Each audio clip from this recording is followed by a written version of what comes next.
Assalamualaikum warahmatullahi wabarakatuh dan salam sejahtera. Saya akan mendeklamasikan sebuah sajak yang bertajuk Ke Makam Bonda karya Usman Awang. Kami mengunjungi pusara bonda. Sunyi pagi disinari suria.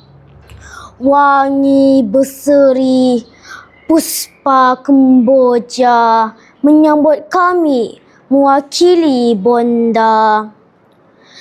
Tegak kami di makam sepi. Lalang-lalang tinggi berdiri.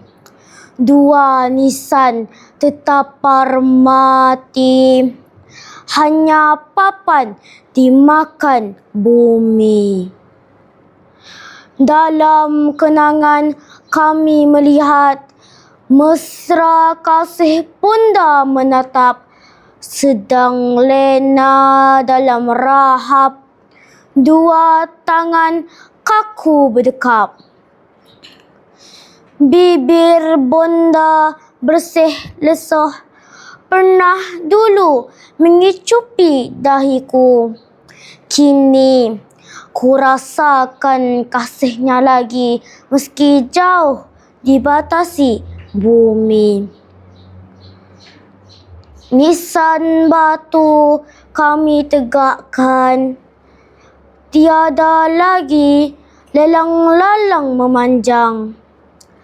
Ada doa kami pohonkan, air mawar kami siramkan.